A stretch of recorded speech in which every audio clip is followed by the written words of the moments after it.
Let's queer up business. HRC and SHOWTIME launched fourth year of their LGBTQ plus small business initiative, Queer to Stay.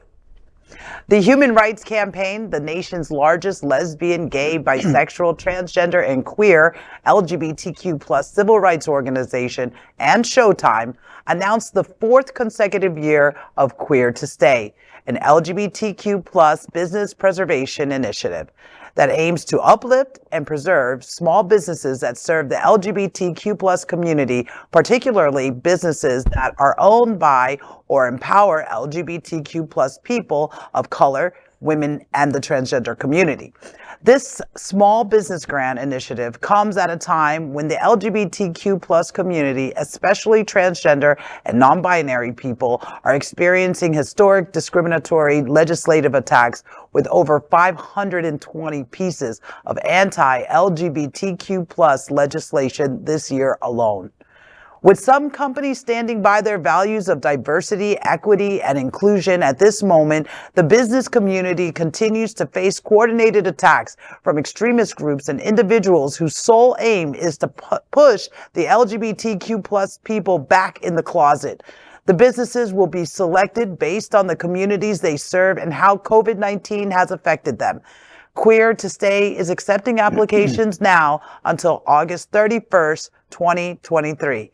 Eligible businesses can apply at queertostay.org. Recipients will be notified and announced this coming fall. HRC and SHOWTIME have created a video highlighting former Queer to Stay recipients to help encourage LGBTQ plus businesses to apply. As You Are is a cafe concept where we support the more marginalized of our community. When we received the Queer to Stay grant, I might get emotional. I started MCare because I really think that it's necessary for us to have safe and affirming healthcare places. Make me a believer now. The grant really allowed us to move forward. We were inspired by the folks who felt unseen. It felt good to be able to provide something where you could come literally as you are.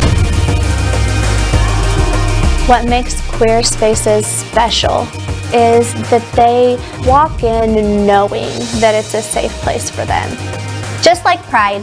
Business is 365 days a year. For business owners, We're Queer to Stay. We're Queer to Stay. and you can be too.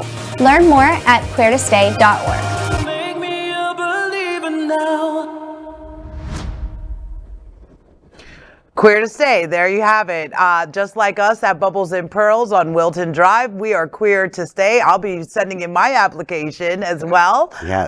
You guys, I know you have a business as well. So we should definitely, we serve the LGBTQ plus community here in Wilton Manors, the gayest place on planet Earth, as we like to say, right? So, you know, we make a joke at the top of the show about my self-supporting cash flow, but you know, me personally, I want to know what businesses I need to be spending my money at.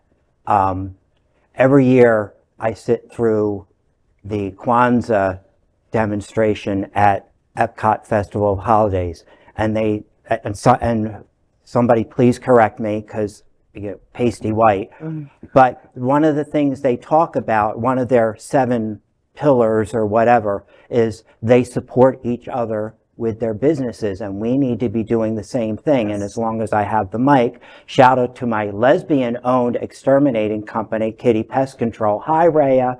I'm going to make sure she sees this.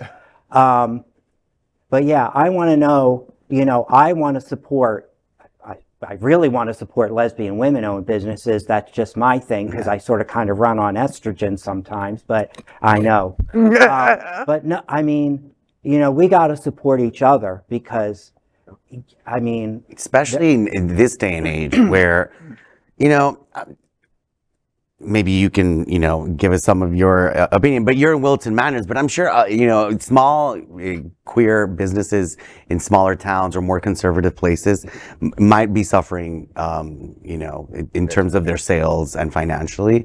Also, something that's happened in Miami a lot, for example, I'm a realtor as well, and I work with a lot of retail people, clients that have opened shop in Wynwood and Design District back when it was, not what it is today. And they were mostly queer people because the queers, are key players in gentrification in a good and bad way. But they're artists, they're designers, so they're usually the first people that come, not with money, but with talent and culture. And, they're not afraid to live amongst people of color and all that. So all those queer people are getting taken out of those neighborhoods, and so the neighborhood's losing their culture and fabric. So I think that could benefit queer people in a lot of ways.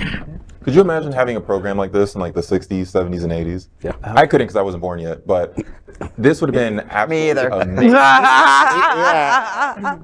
For the people of that time, like they were going through so much. So imagine like you can empower yourself by starting a business and then just being backed by such large corporations, and then finding success, and then that dollar just growing into like generations of like success-free family. That would have been incredible. We actually had it. It was called, and I'm the oldest one at the table, I'm sure.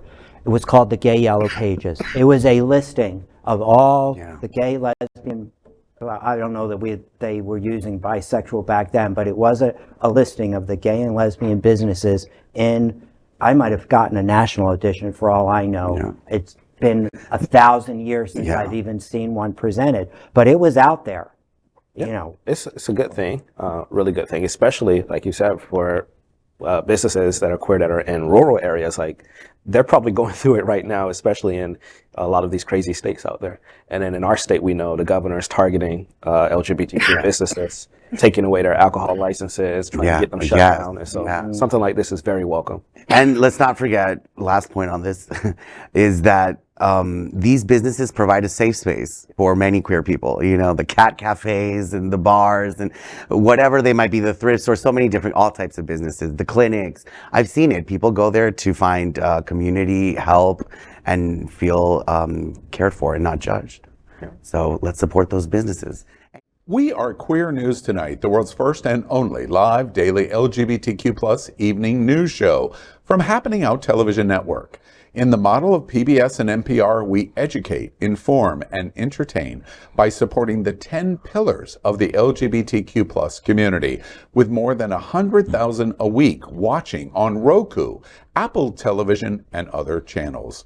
To keep the stories going, we accept donations with 100% transparency. Stay updated and live authentically with Queer News Tonight.